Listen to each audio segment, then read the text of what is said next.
All right, panelists, we are now live on both Facebook and Zoom, and you can switch your cameras on. Hello, hello, hello. Welcome to our panelists. Welcome to folks at home who are joining us. Good afternoon. Thank you for joining us. Thank you for tuning in. This is Understanding Bill C-70 Beyond a National Security State.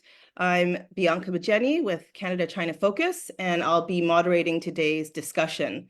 So today we're joined by Senator Yuen Pao, Professor Midori Ogasawara, Tim McSorley, National Coordinator at the International Civil Liberties Monitoring Group.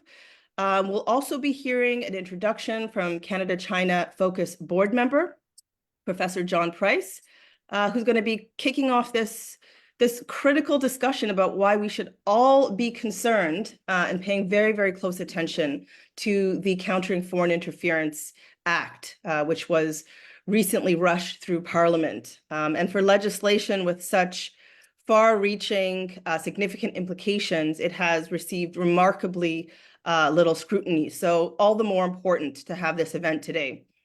So just a little bit of housekeeping before we begin. Canada-China Focus is the host and organizer of today's event, and CCF aims to provide a space for conversations on critical issues that are related to Canada-China relations. And I've asked Rochelle, who's also joining us from CCF, to put those links in the chat to the website. This event is also sponsored by the Canadian Foreign Policy Institute, and you can find out more about them at foreignpolicy.ca. So for my part, I'm based in Montreal, or Jojage, which is on the territory of the Kanien'kehá:ka people, and who are the keepers of the eastern door of the Haudenosaunee Confederacy. And I want to thank folks again for joining us. This is such an important discussion. So speakers are going to give their remarks, and this will be followed by a discussion amongst speakers. And then in the time that remains, we'll be taking questions with the audience. So please do put your questions in the Q&A. As always, please keep your comments respectful. And there's lots to discuss, so let's get to it. To begin our event, we're going to hear from CCF board member John Price, Emeritus Professor of History at the University of Victoria and author of Orienting Canada, Race, Empire, and the Trans-Pacific. Welcome, John. Thanks so much, Bianca. I'm speaking from the traditional and unceded lands of the Musqueam, Squamish, and Tsleil-Waututh nations. Thank you so much to our panelists and to the many people attending this afternoon's event. I also want to acknowledge the support that Canada-China Focus has received from the Centre for Global Studies at the University of Victoria and from the Canadian Foreign Policy Institute. We wouldn't be here without you supporting Canada-China Focus. Bill C-70, or the Countering Foreign Interference Act, received royal assent on June 20th this year. Our panelists tonight will delve into some of the details of that legislation and how we might deal with the impacts. I will be very brief and want to underline 2 points that might be relevant to tonight's topic. The first is that the passage of Bill C-70 and much else going on in this country point towards the emergence of a national security state in Canada. This term was first applied to the United States, and one researcher defined the national security state there this way: it channels all its efforts into meeting current and future military or security threats. The creation of the CIA, the Department of Defense, the Joint Chiefs of Staff, and the National Security Council at the onset of the Cold War gave impetus to a state mentality geared to permanent preparedness for war. The construction of threats is thus essential to its well-being, making intelligence agencies privileged tools in accomplishing this task. So my question is this not in fact what we are seeing happening today in Canada, with CSIS taking on an unprecedented public profile and now also being endowed with powers never before seen given to an intelligence agency in this country. I'm not going to dwell on this. I want to put it out there, but I want to get on to my second point. Despite the rather dire circumstances that we see today, there's also resistance. The coalition that began to coalesce in opposition to C-70, that Senator Wu and Tim McSorley were so instrumental in bringing together, was an important step in breaking down the isolation that is too often a hallmark of resistance. The movement in solidarity with Palestine is also bringing hope as people of every generation, of many faiths and of many communities persist in demanding an end to the slaughter of innocent Palestinians. So though we live in a moment of peril, the voices of resistance are coming together. And my hope for today's discussion is that it will further add to the momentum that is out there. And once again, I thank our panelists for taking the time to be with us today, and to all the people participating in the webinar. Thank you so much. Thank you, John. Thank you for that critical opening. Just laying out some of the base concerns that we have. I also want to let people know that John is one of the founders of CCF, which is a project of the University of Victoria's Center for Global Studies, as well as CFPI. And it's an organization that aims to provide a safe space for conversations on critical issues related to Canada-China relations. So it is now my great pleasure to introduce Senator Yuen-Pa Wu, appointed to the Senate of Canada in November 2016. The Honorable Yuen-Pa Wu sits as an independent representing British Columbia. He's been the facilitator of the Independent Senators Group since 2017 and was re-elected for a second two-year term in December 2019. Senator Wu has worked on public policy issues related to Canada's relations with Asian countries for more than 30 years. From 2005 to 2014, he was president and CEO of the Asia Pacific Foundation of Canada, where he continues to serve as Distinguished East Asia Fellow. Welcome, Senator Wu. Thank you, Bianca. Good afternoon to all of you, to my fellow panelists, to our viewers.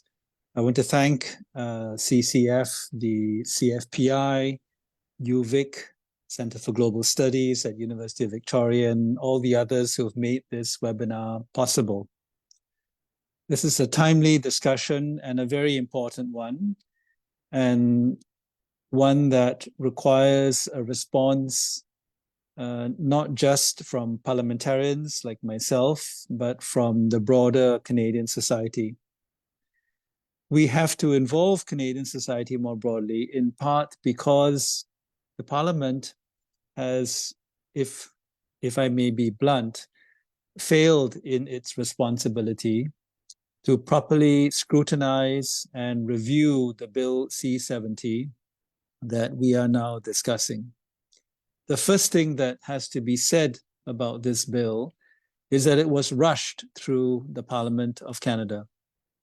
It was rushed because of a climate of fear, I might even say hysteria, stoked by opportunistic politicians and self-serving media that made it very difficult for my colleagues to express any reservations or concerns they might have had with the bill. And hence we saw the bill get unanimous consent to be rushed through the House of Commons. We saw a hearings process that was essentially a validation of what the bill proposed, with relatively little space and time given to people who had concerns about the bill. When it came to the Senate, the situation was even more dire. My institution is supposed to be the place where there is sober second thought and where we are not captive to short-term political and popular and populist considerations, but we rushed it through the Senate even more quickly than the House of Commons. And just to underscore the timelines that are involved, in the case of the House of Commons, the bill received second reading on May the 29th. It passed the chamber on June the 13th. That's just under 2 weeks. And this is calendar time, not sitting time. Sitting time would be even less. In the Senate, we had first reading on June the 13th, and the bill was passed at third reading on June the 19th, all of 6 days. So the rushed nature of this bill exposes, I think, many of its flaws. And there are many to discuss, but I will touch on what I see to be some of the biggest flaws in parts 2 and part 4 of the bill. Let me start with part 4, which is on the creation of a Foreign Influence Transparency and Accountability Act or registry. This has been discussed for a long time. There are foreign agent registries in a number of other Western industrialized countries, and Canada is said to be late in coming to having a similar registry. I actually support having a registry that is an expanded version of the lobbyist registry, one which can capture individuals and groups that are on contract or have material arrangements with a foreign government to lobby the government. If you represent a foreign government and have some kind of arrangement that requires you to lobby public policy, you should have to register. But this registry goes beyond the requirements that the lobbyist registry would have in having a definition of requirement to register that is vague. What it says is that it ensures persons who, under an arrangement, carry out activities in relation to a political or government purpose in Canada have to register. And an arrangement is defined as one under which a person undertakes to carry out under the direction of or in association with a foreign principal. I am okay with the term an arrangement with a foreign principal. And I understand that arrangements are not always just contractual arrangements. Sometimes they have to do with quid pro quos or quiet understandings between a government and their representatives. We should require individuals and organizations who have these kinds of arrangements, material arrangements, to register. But the term in association with is very problematic. It is not clear what this means, and I fear that the test of an association with will boil down to what your views are and who you associate with. That's in fact the term, in association with. And I hope everyone can understand that we have a Charter of Rights and Freedoms that protects the freedom of expression and the freedom of association, and that it should not be the case that someone has to register as a foreign agent or representative simply because their views align with a foreign principal, or simply because they have relationships with foreign principals. There's a lot more to be said about the registry, but let me move quickly to the other part of the bill, part 4, which underscores how problematic and dangerous the registry is because of the in association with clause. The different aspects to part 4, the good part of part 4, and I'll only touch on it very quickly, is the introduction of new criminal offenses that have to do with what's broadly called transnational repression. I've been an advocate of dealing with transnational repression through the criminal code rather than through proxy indicators such as a registry. I think the bill does a decent job in identifying new ways in which law enforcement can go after individuals who are acting on behalf of a foreign state to intimidate, to threat, to coerce, to bully Canadians. We should not tolerate that. And the first part of part 2 of C-70 introduces those new laws. But the second part of part 2 is very problematic, and it has to do with laws that counter political foreign interference in a political process on behalf of a foreign entity. Now, let me be clear. It is not illegal to participate in a political process in Canada on behalf of a foreign entity. The law does not make that illegal. It only makes it illegal if you're doing it surreptitiously, secretly, or deceptively.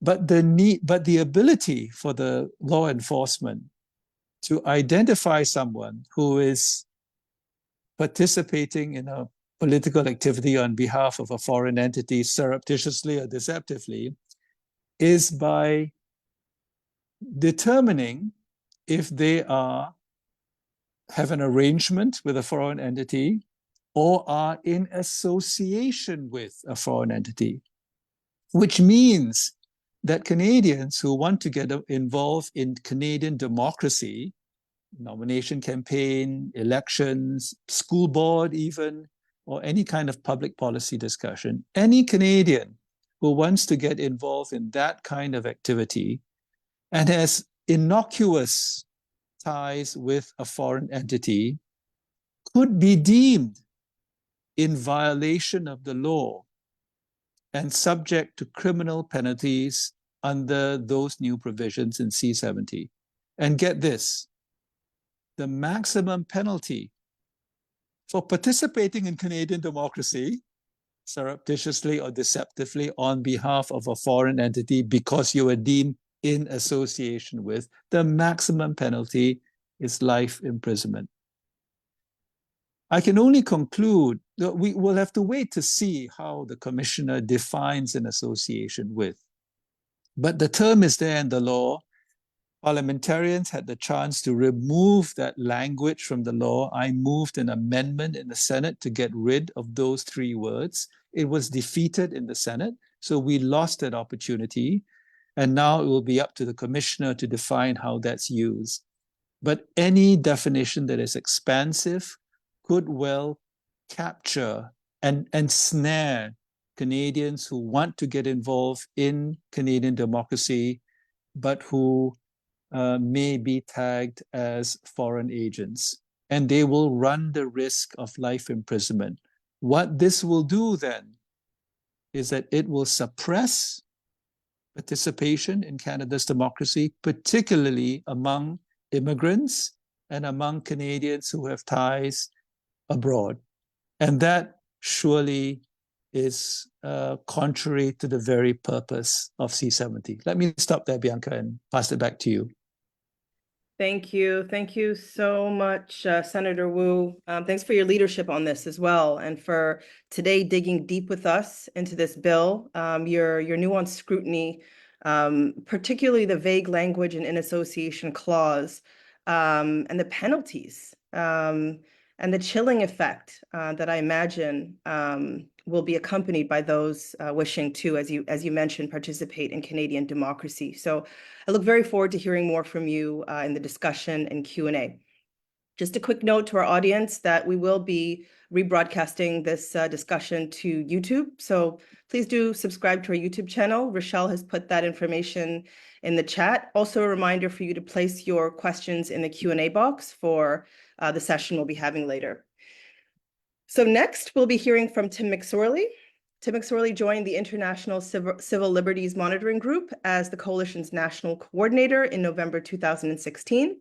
Previously, Tim was the coordinator for the Media Co-op Independent Media Network and the Dominion magazine. He He also served as coordinator for Voices Voix Coalition, defending the right to dissent and protecting democratic rights in Canada. Welcome, Tim.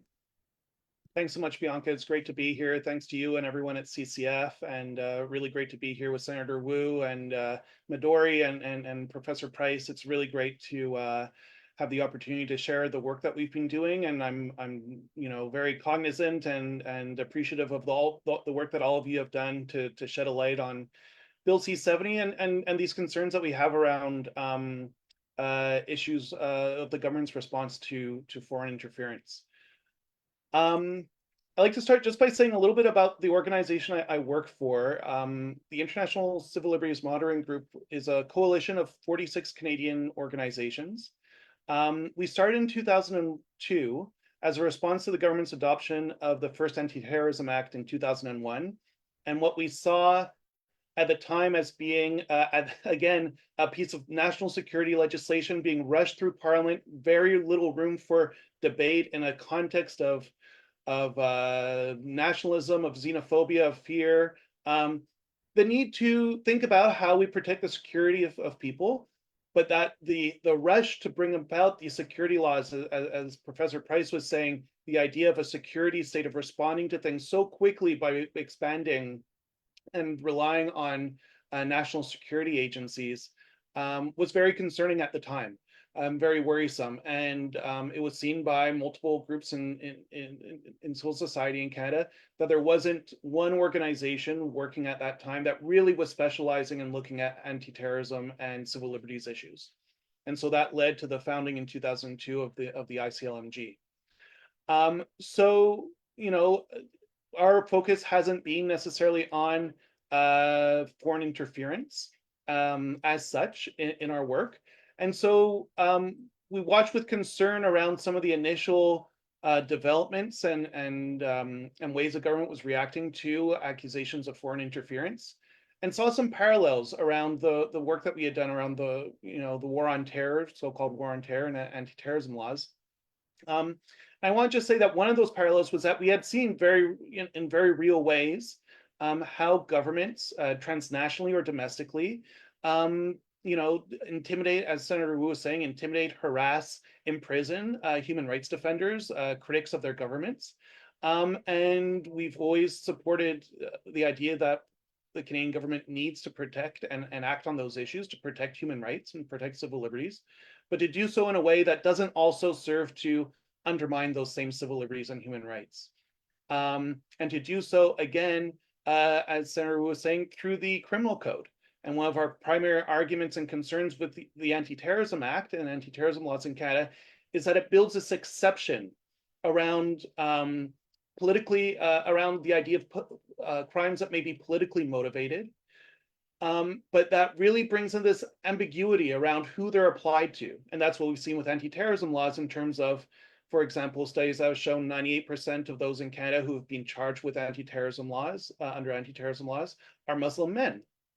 And so this has been a key component of our work, and we see a lot of parallels with how we've seen the response from the government to foreign interference, and that's why we start paying more attention to it through our coalition as well. One of the areas, before I get into the legislation, one of the areas that we saw that was around these questions of secrecy and transparency and of leaks.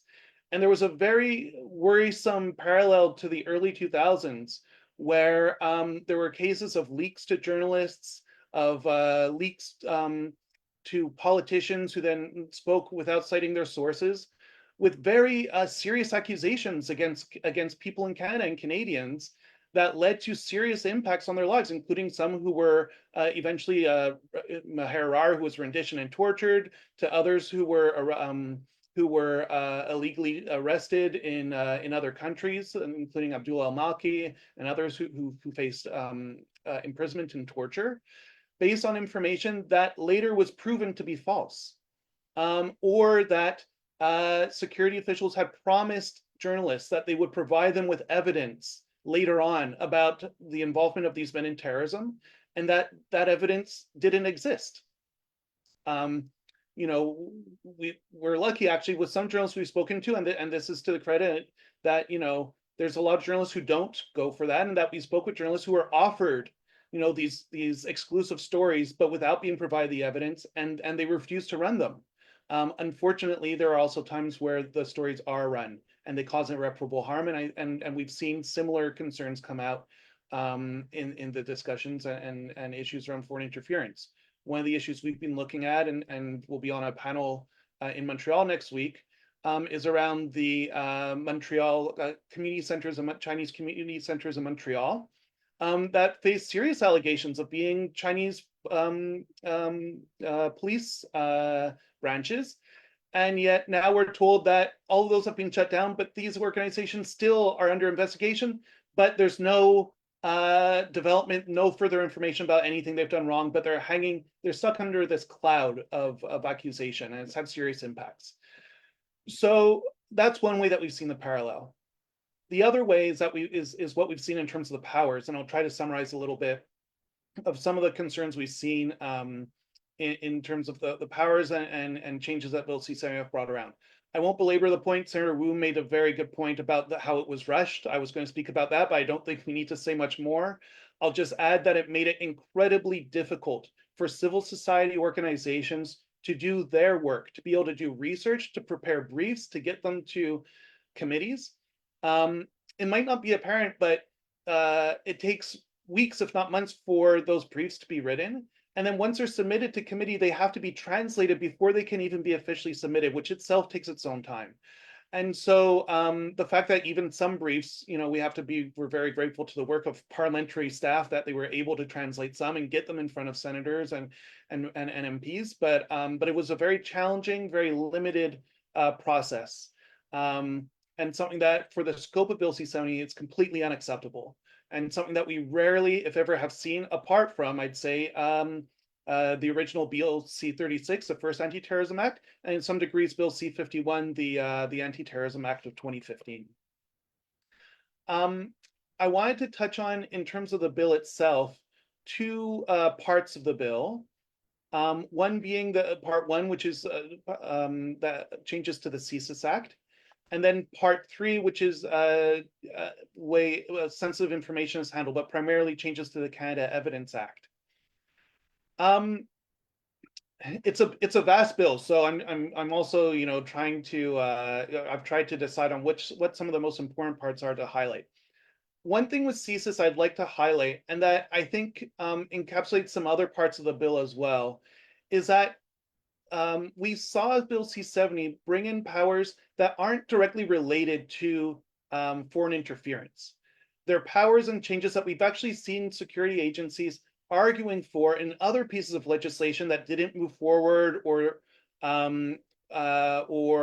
proposals that never became legislation, and that may have an impact on investigating foreign interference, but aren't necessarily related to it. And that was a big concern to us. So for example, in changes to the CSIS Act, there were changes made to the CSIS dataset regime, which is how CSIS since 2019 has been able to collect vast data sets of information and analyze them in order to identify intelligence priorities and threats to Canada.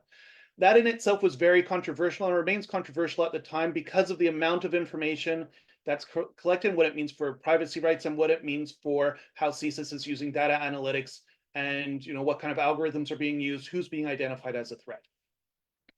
But the changes to the powers of the dataset regime followed a very scathing report from NCIRA, the National Security Intelligence Review Agency, that essentially called out CSIS for going beyond the scope of the dataset regime.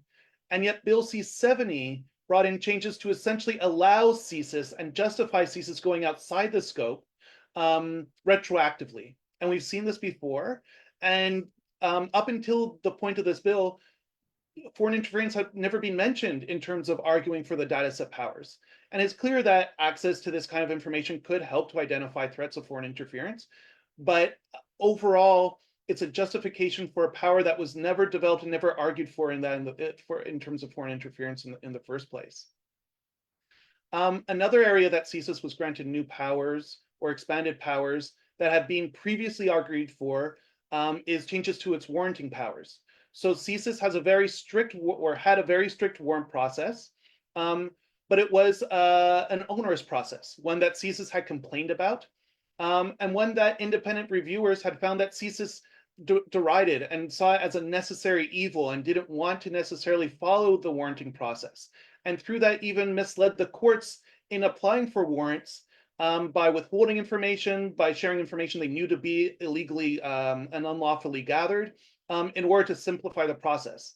And again, instead of seeing a clear solution to that, we see CSIS given expanded warranting powers that facilitate them being able to seek out warrants to be able to search individuals and their personal electronic devices, for example, or to be able to conduct surveillance overseas, but from within Canada. So we're concerned that these kinds of powers that were previously argued for example, in the original proposal for the Online Harms Act before the Bill C-63 was introduced last spring, in 2021, this was part of that package, but it was so criticized as not being related to online harms that it was removed, but from the eventual legislation. But now we see it included in Bill C-70. Finally, on CSIS, a big part of the discussion around foreign interference has been how can the government properly disclose information around foreign interference, both to those who are making decisions around policy and also those who are facing threats. And we think this is a really important conversation and something that needs a solution. Unfortunately, we're concerned about the solution that was in Bill C-70, because the solution is to expand CSIS's ability to share information under different degrees of information under different processes. So for example, private information can be shared more broadly now with the approval of the minister. But then on top of that, more general information can be shared with civil society organizations, individuals who face threats.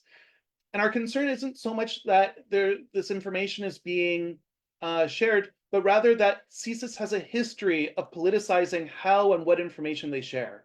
And so we're concerned that this is being managed through a security agency and not perhaps through another body that is less intent on identifying security threats, but rather on upholding democratic values and things like that. And it's not to say that individuals at CSIS aren't doing that and that, you know, it isn't, it's more of a systemic issue that we see security agencies, their mandate is to look for threats and to share this information based on threats. And what we've seen in the past is that, for example, CSIS has been involved with information sharing around threats to natural resource development in Canada. But some of those conversations are around Indigenous peoples protesting the building of pipelines and resource extraction on their lands, which is legitimate. But it's being shared in behind closed doors with private corporations, with CSIS present and with the RCMP present, and without any information being shared with the Indigenous land defenders who are standing up and protecting their land and pushing back and their allies. And so it's a very one-sided process. And we're concerned that this may exacerbate the one-sided process without more rules around what kind of information is shared, how it's shared, any kind of record keeping around what information is being shared and about who. And so we think that there needs to be a serious rethink around how this is carried out. The last thing that I want to touch on is part 3 of the Act, around the changes to the Canada Evidence Act. And this is this part in particular didn't receive a lot of scrutiny, and we think deserves it. But it's a little difficult to parse.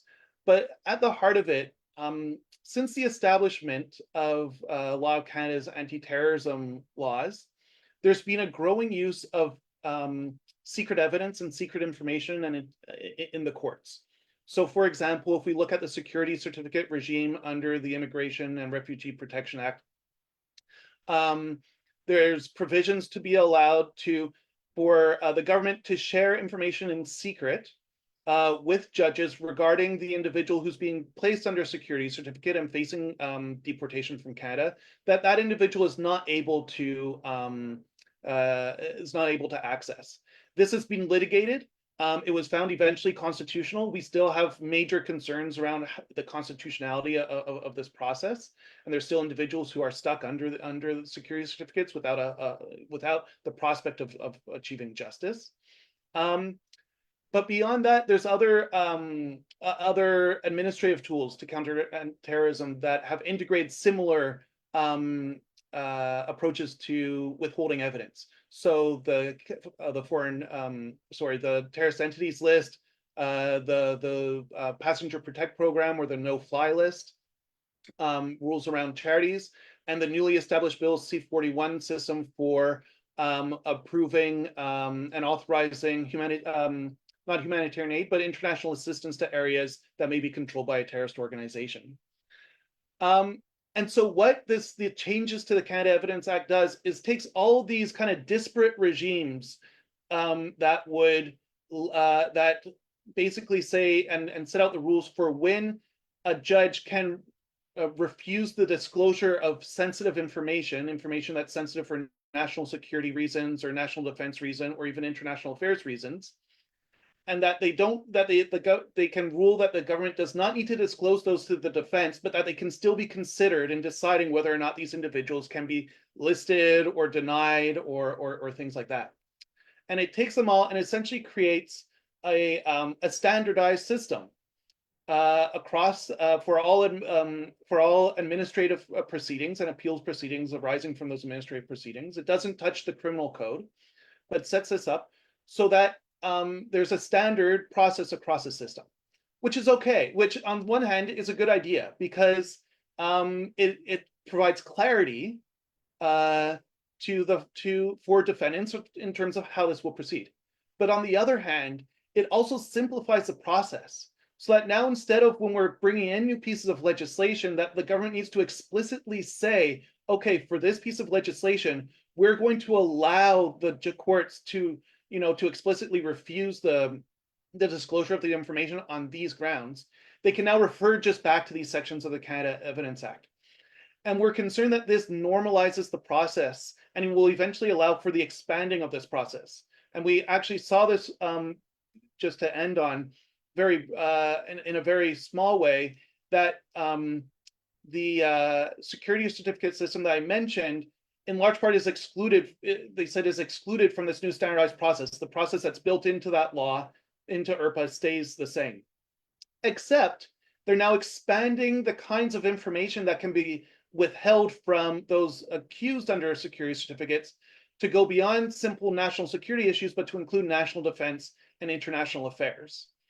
So again, we see that in bringing in this standardized process, it also facilitates the expansion of the process. And I think that this is going to raise serious concerns, and that we're only going to know what the problems are once it affects people and they have to go through the course to challenge it. And I think I went a little long, but thanks for giving me that space, Bianca. And I hope this has been valuable information for everyone. And I'm looking forward to the conversation that we're going to have later on. Thanks. Very, very valuable. I'm also looking forward to hearing more from you, Tim, in the Q&A period. And just want to thank you for taking us through many aspects of this legislation so expertly. And also great to understand some of the relationships to past problematic bills. It is so alarming to hear about these major changes, the expansion in scope of national security powers, the problematic process, the impact that the rushing had on civil society's ability to participate, to respond, to engage, and also the background that these agencies have been trying to acquire these powers for many years. So we'll talk more about all of this in the Q&A and discussion. You can find out about Tim's important work at iclmg.ca. So we're now moving on to our next esteemed panelist, Professor Midori Ogasawara, who is currently professor in the sociology department at the University of Victoria. She has worked as a staff writer for Japan's national newspaper, the Asahi Shimbun, and was engaged in investigative journalism on surveillance technologies, Japan's sex slavery during the Second World War, and US bases in Okinawa. Welcome, Professor Midori Ogasawara. Thank you, Bianca. Thank you for including me to this panel. I had been I have been very concerned about the bill C-70. I guess since the time the CSIS started the campaign about the so-called China's the interference to the Canada's national election. I have been closely looking at their information, what the CSIS disclose and then don't disclose. And I was always like a puzzle, like where is the evidence of the foreign interference? And then it's been a year and a half since then because they started kind of public campaign last year in February. But there are many reports by now. The Senator Wu published also the wonderful piece, the article called On Familiar Spirit I have here. And you said that there are the 4 official reports about China's so-called the Foreign Interference Act, but then probably I'd like to ask you a question about that. But basically, it's really difficult to have the open conversation about this because as a public, part of the public, we don't have the clear information about it. And then that's a CSIS the discretion always, how much they disclose the data or the information.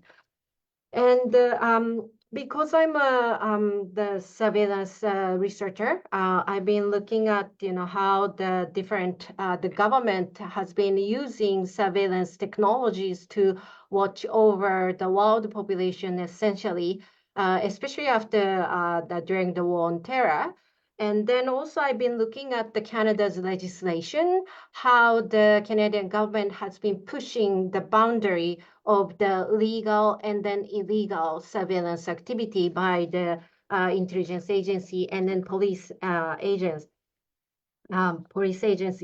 And then in the last 20 years, unfortunately, I have to say the Canadian government has been expanding the power of the surveilling the people in Canada, basically. So I published an article called Legalizing Illegal Mass Surveillance, and then I talk a little bit about my interview with Edward Snowden.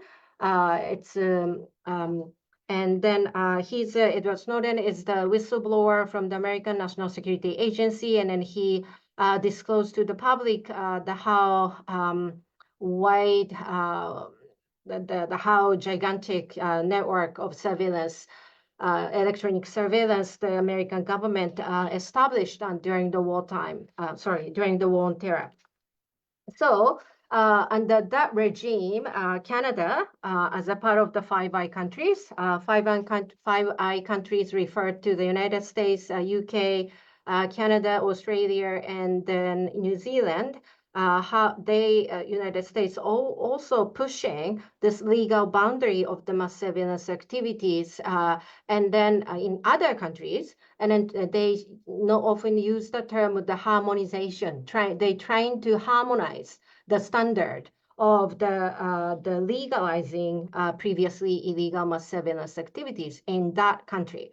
So Snowden disclosed the Japanese case in my interview. So since then, I got that perspective, especially in the among the Five Eye countries, how they make the surveillance system resemble to each other, and then incorporate the American surveillance network. Incorporate each system into the American, worldwide surveillance system. So I would situate this bill C-70, now the Countering Foreign Interference Act, is a part of this move of the legalizing illegal mass surveillance here in Canada. And then as the Senator Wu referred, Australia, America, the United States, and then Australia, they have the UK as well, they have the very similar system of the foreign registry. And so the mainstream media can say, oh, Canada is behind, and we have to catch up, you have to modernize the tool of the surveillance, you have to give the proper tool to CSIS, and then they always push this type of campaign. And we've seen that already during the war on terror era, but there is another really radical step forward to legalize the illegal mass surveillance system. So I like to a bit, because I'm a surveillance researcher, I like to step back a little bit because to say to tell the meaning and then also the social consequences of the registry, because registry, foreign registry system, just registration, or just give your personal data, register with the government. Many people would think it's nothing, it's just a neutral system, give the name, we do this everyday life, you give your name or photo, upload to the social media, maybe it's not the big deal. Some people may think, it's just objective, the way to have the to give the data. However, there is a historical pattern how government has been abusing the power by using the personal data registered with them. There is historical patterns in this country as well. And then I like to start with the Chinese Exclusion Act of the 1923. Under this law, the Chinese Canadians, people in Canada who has the Chinese ancestry, they are required to register. And there is a historical records, how much it's a really fearful system for them. It's just probably, in some people's eyes, it's just to give the pieces of the personal information. But that means government can locate you anytime, what you are doing there, who you are communicating with. And so just the personal information can actually open up all the monitoring system to the next stage. So registration is not just a neutral thing. It always set with the identification and then also the tracking, the monitoring always comes with the registration system. And during the wartime, the World War II in Canada, the government also started the wartime registration system. All the people in Canada are basically required to register. And then some people don't want it to be registered with the government. And then those people cannot receive the social assistance or any public support by the governments. So any people who are trying to avoid the registration, then they will get the disadvantage and as well. Also, another example, Japanese Canadians during the Second World War, they are also required to register with the government. And then it was not only about their the personal information, including their properties, personal belongings, and then all these registration data are used to sell these people's properties during the wartime.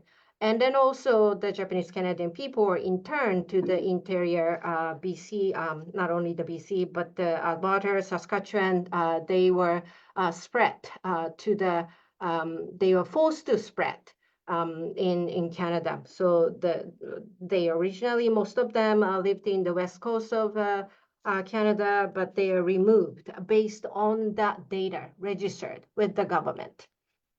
And then indigenous people, it's probably the longest history in Canada who needed to give the their data, as well as they are placed under the very the severe surveillance by the government. Reservation system, residential school system, both definitely require the data about the indigenous people. And then their movement were restricted based on the pass system since the late 19th century toward the beginning of the 20th century. So registration is not just a neutral observation. It eased the government to intervene the personal lives of these the vulnerable the communities. So I have to say, after looking at these historical patterns, the racialized communities are often the target of the state surveillance. And then it's not a coincidence. CSIS, the intelligence agency, often target these racialized and vulnerable communities as the threat of the country. So this population, I'm very deeply concerned. You know, these population can continue to be the targets by the intelligence agency as the national security threat. However, at the same time, these category of the people as the threat or risk are very slippery. It can always expand toward the general population. And every crisis or the national security, the issue can expand the area of the surveillance as well as the population, the target, the population subject to surveillance. So some people may think, oh, this is only about the Chinese Canadian people or the people, you know, from other countries. So it's nothing to do with me. No, not really, because we all are under the mass surveillance since the war on terror. The same thing. You may think, you know, this is just the small system. However, this system can expand anytime toward any kinds of the people once the intelligence agency define those people are the threat or risks to this country. So these are the most concerning parts to me. Thank you.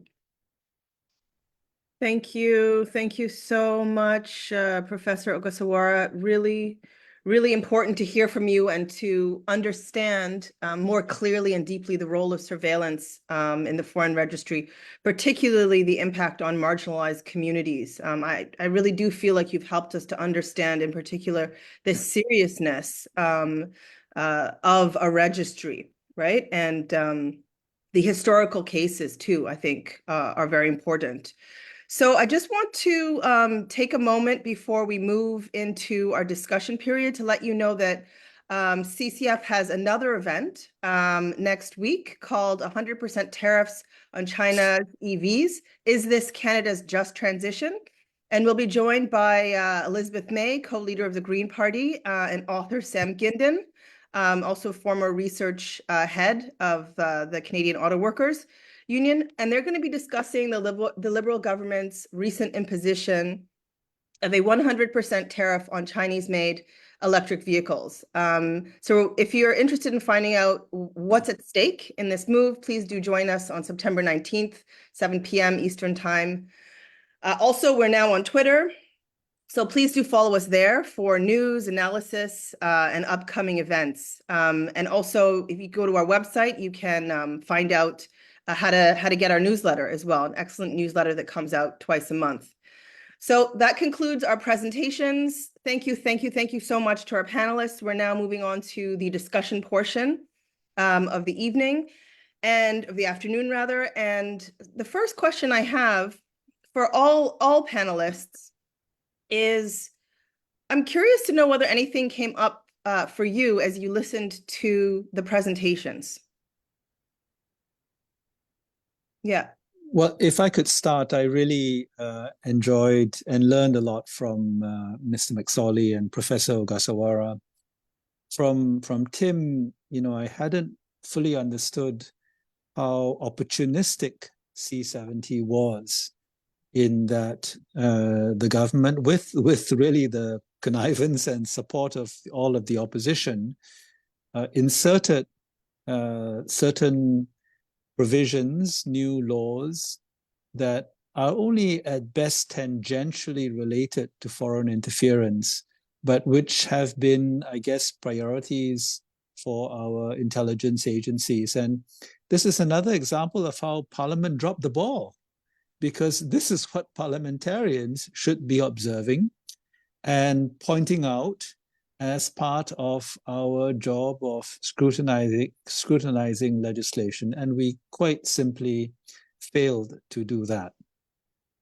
Dr. Ogasawara's historical perspective is extremely important. She reminds us of the Chinese Exclusion Act, which of course was directed only at Chinese people.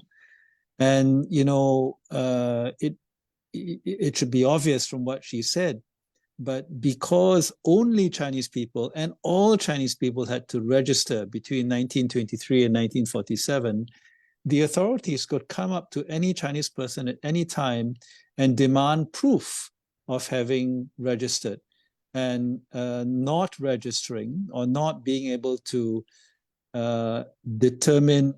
demonstrate that you are exactly what the document says could subject you to fines, to prison, or to deportation. And what I want to say is that, you know, there's a bit of a debate today. It's 100th anniversary, right, of the Chinese exclusion, like 101 years now since it was implemented. And I have been saying to Canadians that we must be careful about modern exclusion. We had Chinese exclusion 100 years ago, and we probably will never have that same kind of exclusion, that same kind of racism, because societies evolve.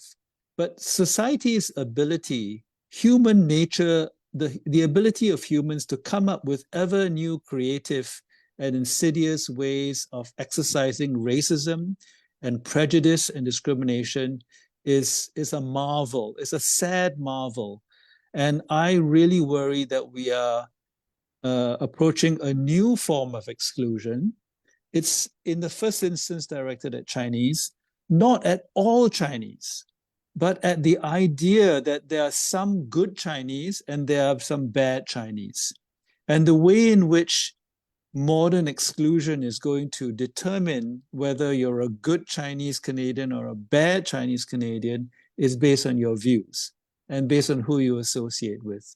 And that is a fundamental affront to our Charter of Rights and Freedoms, but not many people see that. Thank you, Senator. Other thoughts? I like to respond to Senator Wu. Is that okay? Yeah.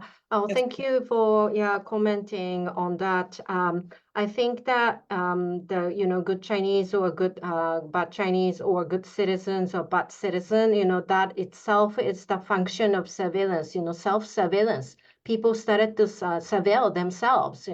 In the eye of government or CSIS. It doesn't really have to be the government. I think it's the eye of the spy agencies. Am I look okay? Like what I'm doing on the social media or on the street, is that safe enough? And then it causes like a whole chilling effect, for sure. Yes. So it's not democratic. And then the team referred to the secret evidence and then the secret court. These should be the really rare case or an exception. Exceptional case in the democratic government. However, it's been expanding so much. And then I would say that secret evidence is not evidence. Secret court is not court either. It should be like open to the public. And then so the whole conversation about the Bill C-70 always carry that same issue in that sense. I would like to ask actually the Senator Wu. So here are like a full official report about the foreign interference activities by now, but are they written in the clear language? There is no like a deduction or how clearly they identify the evidence. And then I have one more question. So just let me say. So it's called a registry, but no one will just, come forth and then say, hey, I'm the spy, I'm doing, foreign interference here. Then how CSIS can register those people? That's a fundamental contradiction to me. If you can respond, I would appreciate. Shall we let Tim come in first, Bianca, if you had anything to comment? I'm happy to respond What's to your Dr. Gasso. preference, Senator Wu? Yes, go ahead. Shall I go ahead? Okay, just quickly then.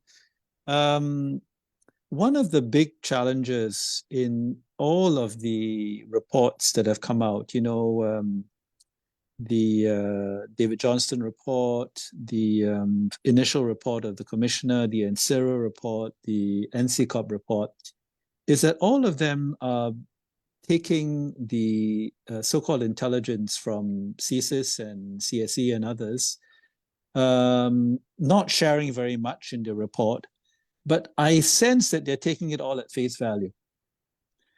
And when I look at the specific question of the so-called evidence of interference in GE44, the 2021 general election, there are two that stand out. You know, it's repeated all the time. One is the foreign interference against Kenny Chiu, a Richmond MP candidate, and the other one is the interference against Erin O'Toole, the leader of the Conservative Party.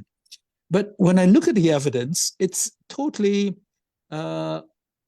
insubstantial and unsupported. In fact, the intelligence doesn't even say that it was foreign interference. What it says is that we cannot determine whether it was foreign interference.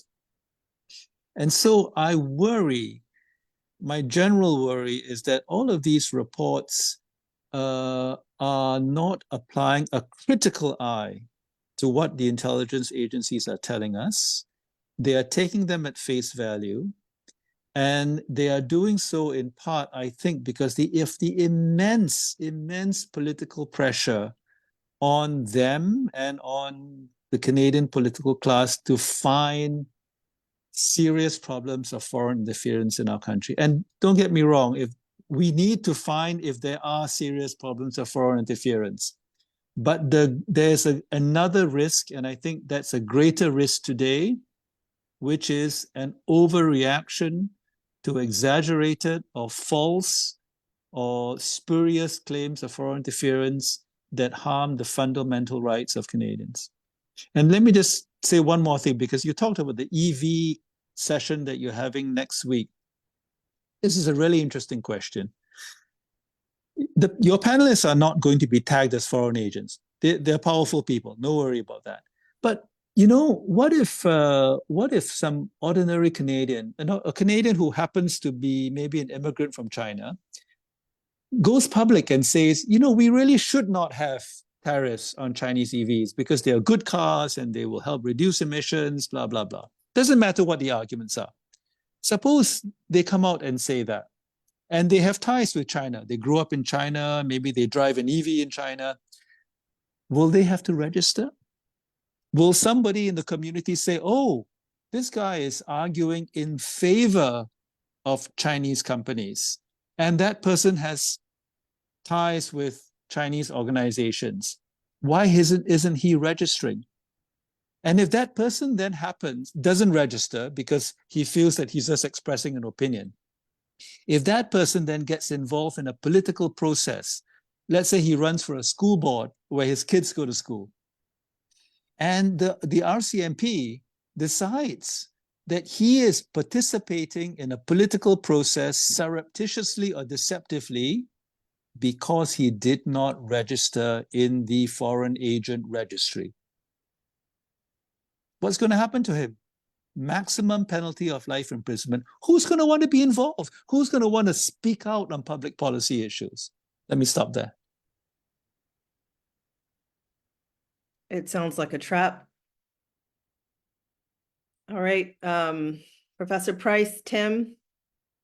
Yeah, I'd love to just make a couple comments. You know, I think that last point that you made, Senator Wu, is very important, and I think that's going to be the big question around how these foreign interference laws are applied, and that's the suspicion and the level of scrutiny. And I think, you know, Midori, that what you raised around how this fits into a larger question of global surveillance and surveillance activities by the government.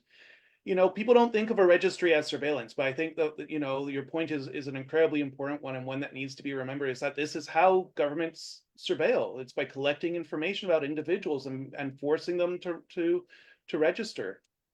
And we can be told, you know, we've been told, you know, often that it'll be a benign registry. If you register, doesn't mean it's an influence registry. It doesn't mean that you are interfering or that you've done anything wrong. It's just for clarity, similar to the Lobbying Act.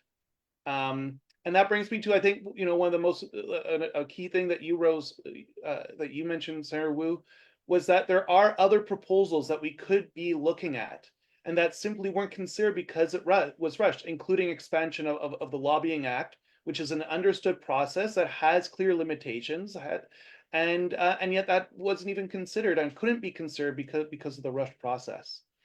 But just to go back to what you were saying, Midori, about issues around surveillance and those questions, and the information that's collected either through the registry or that will be collected in order to facilitate the investigation of these new foreign interference crimes raises serious concerns around the breadth of new surveillance tools and information that will be gathered, and what will be shared with foreign partners as well. And I think that's why also what you're saying about the global surveillance system is so important. Something I didn't mention was part of the new disclosure powers that CSIS has is that they will be able to disclose data sets to foreign partners. And that under the terms of the changes to Section 19 of the CSIS Act that deal with disclosure of information, it broadens it so that the information with the approval of the minister isn't limited to being shared with other Canadian departments, but also could be shared with anyone. And that includes foreign entities. And so the concern is that we're going to see the information collected under the investigation of these new crimes. So let alone just the prosecution and the impact of these new laws themselves, but that the information collected in terms of investigating and whether or not a crime is being committed will be able to be collected and shared more easily, not just within Canada, but internationally. And that raises, serious concerns. And what we didn't see, because having those laws there is bad enough, but what we didn't see is the implementation of any restrictions or any disclosure, any reporting.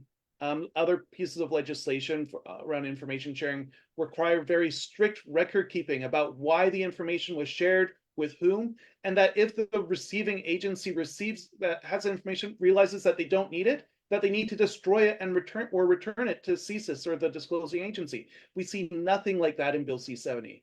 And so, I think it's so important, this question of surveillance, and I hope that gets more out there as we discuss, the impacts and how to push back against, how these laws are going to be implemented. Thank you, Tim. John. Thanks very much, Bianca, and thank you, all of the panelists for great presentations. I wanted to raise a couple of questions that haven't really been focused on much, and that is even though the language of much of the legislation is neutral, it talks about foreign entities, etc. We know for a fact that the focus has been on China. And sometimes perhaps on Iran or occasionally Russia. But, how do we deal with this supposedly neutral language when we know that countries such as the United States are actively interfering in Canadian affairs? And people like Gordon Laxer have talked about foreign-funded oil companies and what they're doing. We also know that, for example, foreign companies are well represented in the Business Council of Canada. And the Business Council of Canada has been one of the most active lobbyers to reinforce the powers of CSIS. And they have relied, for instance, TC Energy, the president of TC Energy, is on the subcommittee of the Business Council that is looking at national security. And that subcommittee is co-chaired by the head of MasterCard Canada. These are, entities that are closely tied to foreign corporations, foreign oil companies as well.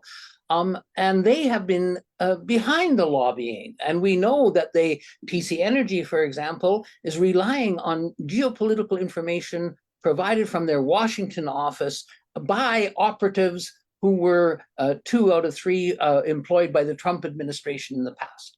So how can this not be construed as foreign interference? And others, and in the chat it's being raised, what about in cases such as Israel, that has clearly been interfering in Canadian affairs for a long time through things like the National Fund, the Jewish National Fund, and other funds that have in fact received charitable status? That, so these questions, how do we broaden the discussion to get away from what they want us to look at and to look at some of the underlying issues. Thank you. Thank you so much, John. Unless anyone has a direct response to John's comments, I think we are going to move into the Q&A for the remaining period of time that we have. Is there anything else on your minds, panelists, before we move on? Okay, wonderful. Okay, so we have quite a few questions. I'm going to try and group them together. The first group actually sort of addresses what John had touched upon, but perhaps we can broaden this discussion out a bit since there are so many questions about it in the chat. So Feroz asks, could the panel discuss the role of the Jewish National Fund and similar institutions, which funds illegal settlements in Palestine, the likelihood of pro-Israel funders being subject to the provisions of the bill, foreign influence on Canada's election, etc. Are these organizations required to register? And then John, also in the chat, says, would anyone care to comment on the US, Ukraine, or Israel in the context of C-70? And Satoko in the chat, in the Q&A box, addresses foreign interference and CSIS and says Five Eyes countries, as Midori had stated, coordinate their surveillance systems. So should CSIS register themselves first? So continuing on from the discussion that John had started, I'd love to hear some of your thoughts, panelists. Could we start with you, Dr. Ogasawara? Sure. Yeah, I think that's a strong punchline. The CSIS should register themselves with the foreign interference entity. Yeah, I agree with that. Yes. So although the law is written in the universal language, practice is different. It's always, have the certain targets, the response to the political climate. So right now, the CSIS is seeing China as the major threat, potential threat, right? And then, this is because the United States has been raising the tension and then the folding diplomatic relation with the People's Republic of China. So then all the technological hegemony, the United States has been championing since the World War II. And then they feel now they are threatened because China is kind of outside of the control of their mass surveillance network. And then, of course, it's not only China, other countries as well. And then this is, the things always happen. And of course, not everything under the American control. However, to them, it feels a threat. So that is why they're trying to justify it and bring the data information to convince the public, basically, why these the countries are the potential threat or the enemies, potential enemies to our country. So that's the practice based on the data always depend on the political climate. That is why the system seems small at the moment, but it can expand anytime. And then the surveillance elevate always to the next level in the time of crisis. You can see that example clearly in the time of pandemic. And then also the war on terror, the Muslim people disproportionately, there is no proportionate level. However, they are disproportionately targeted by CSIS. And then there are the clear human rights violation issues a lot. And we haven't really fixed it. And then even before the Hague Committee's final report, CSIS was so inclined to push this, push it through the parliament. So I think it's really nice to hear the Senator Wu, as a part of the Canada's parliamentary system, someone in the parliament feel the responsibility and try to closely, look at the legislation. And then that is the function. And it should be the supreme level of the discussion, deliberate discussion about the legislation, right? That's the parliament, the role of the parliament. However, how fast it was pushed through, yeah, can tell. Always this type of the national security legislation is It's not democratic in process, in practice either. So that's something I like to respond to the questions, and then as well as the John's point. There are many actors. It's not only like a Chinese or any the foreign governments. Actually, within the democratic system of Canada, there are many interference, right? Like a democratic system, the people wants to, like, for example, public relations by the oil companies, and then the manipulation of the data, false data, misinformation, disinformation, all kinds of the things are happening. So I think in the end, this becomes the issue of the power balance. So the people who already have lots of money and power, they can do through their private channels interfere the election results or use their networks, and then change the push the certain the candidates in the election situations. And then on the other hand, the who people who don't have that much the private and the personal resources to do that, they are all under surveillance. You can't really do the protest on the street anymore because it can be seen as seen that working for the other governments or the because it's in aligned with alignment with the foreign claims. So it's very slippery situation, and then it's further widen the gap of the power between the people and authority. Thank you. Thank you so much, Midori. Anyone else care to comment before we move on to the next set of questions? I think, yeah, if I can just add to that, I think Midori raises really important points about who this will be applied against, even though in the parliamentary debates, there was actually proposals that it should be restricted to only bad actor countries, which would be a more obvious way of approaching it, right? And being very clear on what the goal of this is. But that was rejected by government officials for the very basis, that the goal isn't to target particular countries, it's supposed to be country agnostic. But in reality, I think the questions that people are asking today raises those concerns, that very legitimate concerns. Will this be country agnostic? Or will it be used? Who will be investigated? Who will be called out? And I think, again, Senator Wu's point about the EVs and, who raises these points, the suspicion will be cast on people very differently. And depending on what country people may have affiliations to or may have, ancestry from, they'll be facing the brunt of it very differently. And I think it's a really important point that, the way they define a foreign entity for the registry includes foreign economic entities, but they have to have a state affiliation. But it does leave out, the question of private corporations and the influence that they have on Canadian democracy. And so if we're actually serious about talking about, who has influence and untoward influence and outsized influence, we're targeting individuals, communities, but we're not necessarily grasping at the scope of who will be having the biggest impact.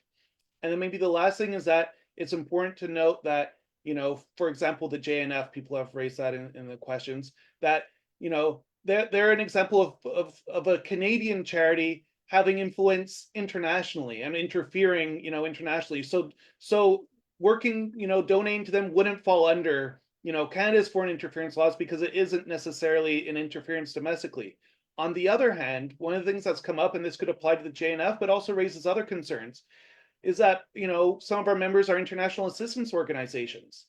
They may work with other government and state agencies in order to argue for more funding and better laws to allow for legitimate humanitarian assistance. And they would be forced to register as being under the influence or working in association with a foreign government simply because they're asking for changes to the law to better allow for humanitarian assistance and international development. So there's like, on one hand, the scope of it could include some of the organizations that progressives in Canada are very critical of, but those same laws may also allow the government and national security agencies to also undermine the work of organizations that we're supportive of. And it could also lead to a double standard in how it's being applied. And so I think we have to be very careful around that issue. Thank you, Tim. Bianca, Yes. if I may jump in and maybe preempt by addressing a question in the chat that you may be coming to by Maria Cheong, who suggests that we are neglecting or not recognizing that there is foreign interference, particularly targeted at diaspora groups. That's not true at all. I've been very clear that the most egregious form of foreign interference that we have to stop is transnational repression. And both Tim and I think, and I'm sure Midori would agree, the best way to deal with that is through the criminal law process. And C-70, in fact, has introduced new laws that target the bullying, threats, coercion, attacks on Canadians that are perpetrated directly or indirectly by a foreign state. That is the way to deal with the problem of transnational repression. There should be no doubt that we are against it. It is wrong, however, I believe it is wrong to try to get at that problem through proxy measures, such as a registry, or by looking at what your views are.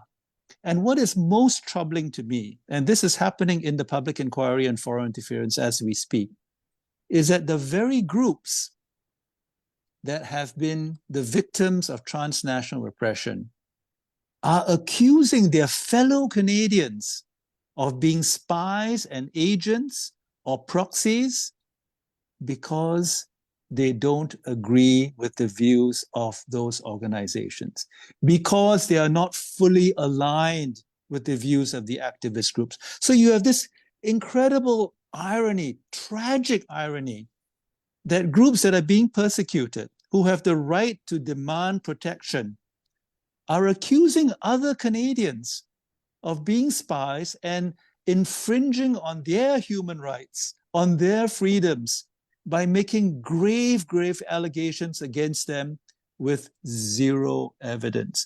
And if you're wondering what I'm talking about, look at me. Some of the groups that are witnesses in the public inquiry that have experienced unjustifiable and totally indefensible repression have chosen to call me out and to call individuals in the Vancouver community, organizations in the Vancouver community, to call them out as potential spies for the Chinese government because they're not fully aligned in their views. This is the danger of the national security state that Tim and John and Midori are talking about. It privileges a certain way of thinking and a certain kind of discourse that allows people who may be genuinely affected by repression to then point the fingers at others and create a lot of trouble for them. That's what we call a witch hunt. So I'm going to go back to our questions because we, in addition to Maria, there are others who have asked about cases of foreign interference. And I think we already have some great suggestions for Senator Wu on how to address this, but I'll just go through some of these in case folks want to comment some more. So Greg says, what are your suggestions for the government to deter foreign interference?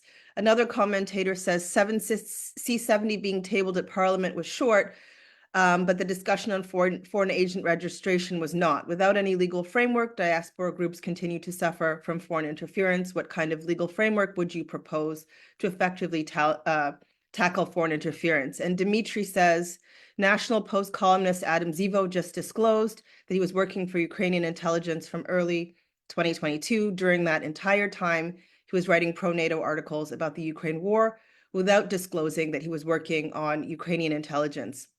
A clear-cut case of foreign interference. So are there any thoughts from our panelists on how to address clear-cut cases of foreign interference? Well, let me start. Again, C-70 has new laws against transnational repression. I believe these are the most egregious forms of foreign interference that we have to fight. And I hope our law enforcement will be able to use those new laws to stop the repression, the overseas repression of Canadian citizens. Thank you. But- Any other? Oh, please continue. But just quickly, on election interference, we should pay close attention to what the public inquiry concludes at the end of this year. But so far as I can tell, what they found is that not much happened in the 2019 and 2020 election. And the allegations that there were foreign interference, particularly around Kenny Chiu and Erin O'Toole, simply don't hold water, in my opinion. And so it's very important that we don't change election laws or change procedures to attack a false problem, because that can lead to unintended consequences. That's something for the commissioner to work on in the next couple of months. I hope Canadians will give their input to her, especially Canadians who worry that the response to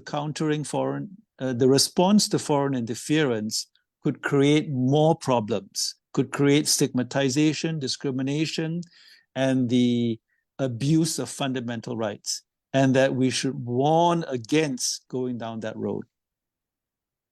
Thank you, Senator Wu. Any other thoughts before we move on to some final questions? We are coming to the end of our time together. I just like to briefly respond to that question. I like to just remind the people there is a difference between the surveillance activities by the intelligence agency and the criminal justice investigation. It's not the same.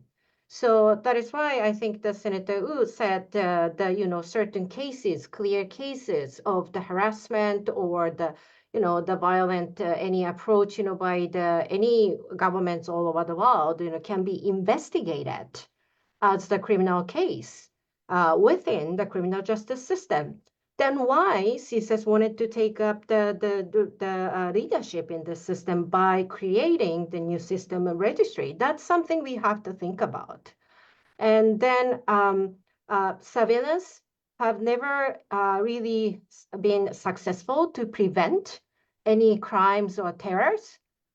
We learned that at the high cost in the last 20 years, at the high cost of the largely the Muslim population. They just surveil heavily, and they were extradited, or they are taken away their very basic citizenship under the security certificate system. There are so many human rights violation systems. However, this information never really proved to make the Canada safer. No. The south of the border, the same thing. The American state, the United States, has been collecting so much data, like indiscriminately from everybody. Everybody who has the cell phone, computer, all the data copied, sucked up by that network. And then when Snowden came forth, Obama administration did the investigation, whether the NSA have ever succeeded to prevent the terror. Any cases based on that NSA's illegal mass surveillance activities? Zero, none case they found. And those are not the people, the committee members which did the investigation, and not the surveillance researcher like me or anyone who is critical to the system itself. Those are the members of that intelligence community, so-called. So CIA, FBI, these people were not able to find any justifiable cases of using of the data collected by surveillance. So I just doubt the use of the surveillance can be the solution to any human rights violation issue. I think there is a criminal justice system, and then also we need to go further to change the inequalities and imbalances within the power structure. Thank you. Thank you so much, Midori. So as I said earlier, we're coming to the end of our time together, and yet we have quite a few questions left here. So I think what I'm going to do is there's basically two sets of questions. People are asking about targeted groups, and then, what to do about this situation. And so I'll let you know what people's questions are. And I think in your final statements here, as panelists, you can address any elements of this that you would like to. So in terms of targeted groups, someone asks, what does this bill mean for people who attend or speak at protests in solidarity with Palestine, or are part of a grassroots organization in solidarity with Palestine? Could they be targeted as being surreptitiously tied to a foreign agent? Someone else asks, what about affiliations with a university in China or Hong Kong? Does such a person who comes back and lectures in Canada have to consider their legal position? And then the final set of questions we have is what to do, Frank asks, can we launch a court challenge against Bill C-70 on the grounds that it's unconstitutional vis-a-vis the Charter of Rights and Freedoms? And another person in the audience asks, what is the next step from here? Again, also asking about the constitutionality of this. What should Canadian civil society do from here? So any thoughts that you have around groups that are specifically being targeted? I know many of you on the panel have already kind of addressed this. And then finally, what to do. So I'll just call on you one at a time. Tim. Sure. Thanks, Bianca. Yeah, those are two very good questions. In terms of groups being targeted, I think one thing to keep in mind is that there's the registry, and then there's the new laws under the Security of Information Act, and they target slightly groups. They can be used in slightly different ways, so it's important not to conflate the two necessarily. But for example, one of the concerns that we did raise was that we have seen so many baseless accusations of people attending Palestinian solidarity demonstrations and involved in encampments of where are they getting this funding from? Is it coming from Iran? Is it coming from Hamas? Is it coming? And those accusations very well could trigger with some of these new laws, accusations that they're breaking foreign interference laws.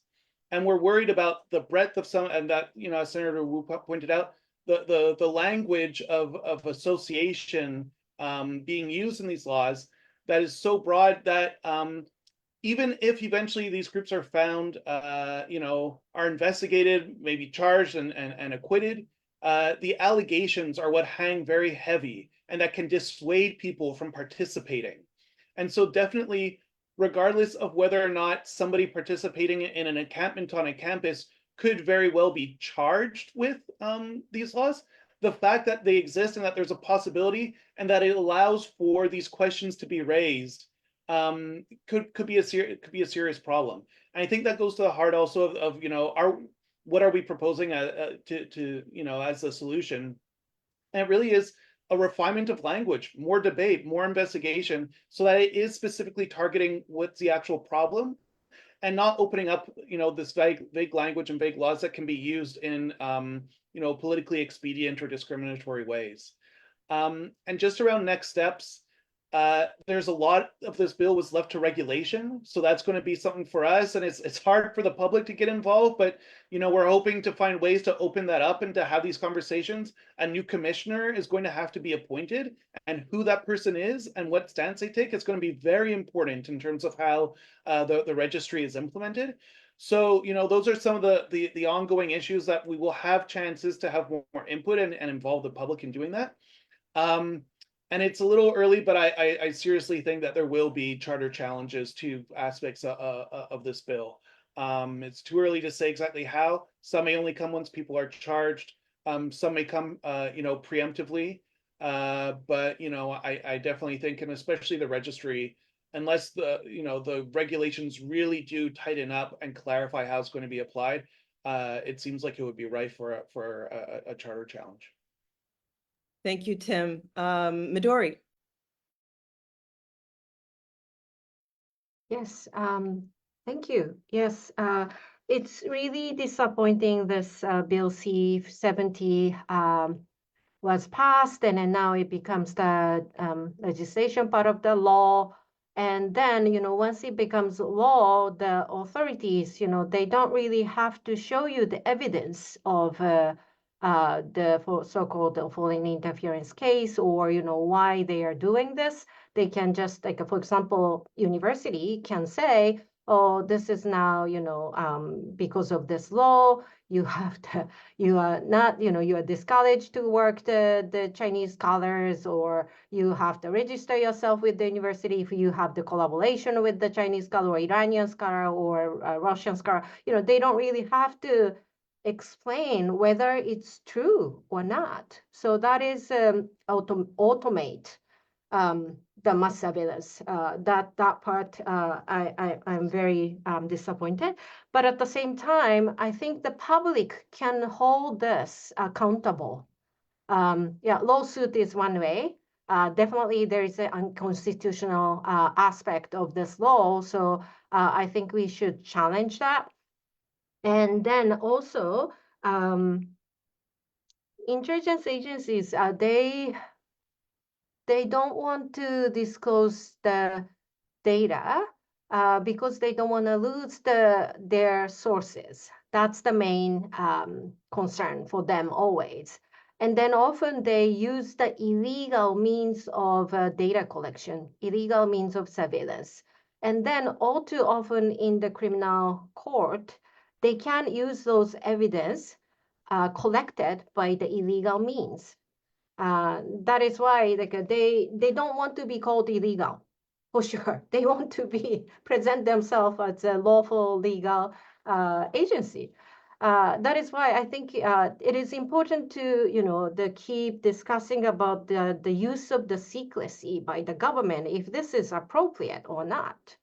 And then if this approach of the intelligence network, using the intelligence agency as the means to resolve any international issues, this effective enough? Is there any evidence really? I think these conversations are very important to continue to point out what's the real, actually, the aim of this new legislation.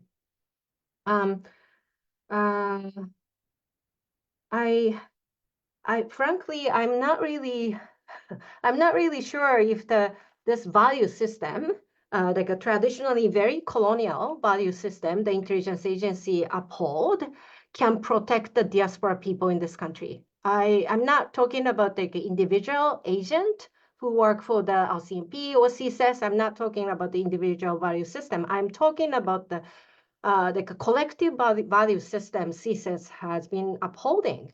If you have read this book ever, The Change of the Agent, this is written by the Muslim women who used to work for CSIS as the investigative officer. And then I invited her, the Huda Makbil, the author, last year to my class, as well as for the public talk here. And then as far as I learned from her talk, as well as the book, the core of the intelligence agency's value is very colonial. So then it's basically, frankly, it's racist and sexist. And how this the group can protect the individual human rights for the diaspora communities, I question that. So that's something I haven't really seen as the evidence. Thank you. Thank you. Thank you so much, Dr. Ogasawara. John. Thanks very much, Bianca, and thank you to all our panelists. I'm not going to add any further comments at this point, but just to say that I think that the webinar has served its purpose. We've laid out a lot of issues, gotten some very important information that I think will help us in moving forward. So thank you, Bianca, for moderating the session, and to all the panelists for their fabulous contributions. Thank you. Thank you, John. Senator Wu? Well, John and Midori and Tim have done a great job talking about the way forward. It's going to be rocky, dangerous, and fraught. And it's because, and that's the reason for that is because parliamentarians dropped the ball. It's really embarrassing The way forward, I think will have to involve a lot of scrutiny about the regulations that are put in place, the appointment of the commissioner, and how the commissioner chooses to define the language that is in the law, particularly the definition of in association. We have to make sure that the commission does not take an overly broad definition that's going to stigmatize and create problems for Canadians. I would also say that there's a review of the legislation, a mandated review in 5 years, so 2029. So parliamentarians will have a chance to take a look at this again. This is where civil society will have to do its job to let their elected representatives and their senators know that they messed it up the first time around. And when they have a second chance in 2029, they need to fix the problems. In the meantime, yes, this is clearly unconstitutional. There could be court challenges, but these are expensive and these are painful for the people who have to go through it. So I have to conclude on a sad and pessimistic note, which is to say that I think many people are going to get hurt before we can see a better outcome for the way we deal with foreign interference and counter-espionage and those sorts of issues. All right, a sobering note to end on, but I want to thank all of our panelists for your insightful contributions today. I think it goes without saying that your expertise has been really invaluable in illuminating the threats posed by this bill C-70 to civil liberties, the potential for a witch hunt, the chill on civic engagement. So thank you for helping us to navigate it, this alarming legislation, and also for your call to challenge it and the many problematic, dangerous, likely unconstitutional elements that we've heard about this afternoon moving forward. And to everyone at home, I would say, please do continue to stay informed, stay engaged on this issue. Please share this event. It'll be on Facebook and on YouTube. Please do help us we need more people to be talking about this. And finally, please do join CCF next week for our next event, 100% tariffs on China's EVs. Is this Canada's just transition, with Elizabeth May, co-leader of the Green Party, and author Sam Gindin, which is on the 19th at 7 p.m. So it's been a great event. Thanks to Rochelle, also behind the scenes. Thanks to University of Victoria Centre for Global Studies, CFPI, the team at CCF, and of course, thanks to our brilliant panelists, Tim, John, Midori, Senator Wu. Thanks to you, really an inspiration. We've learned so much. Goodbye to all. Thank you, everyone. Bye-bye. Thank you, everyone.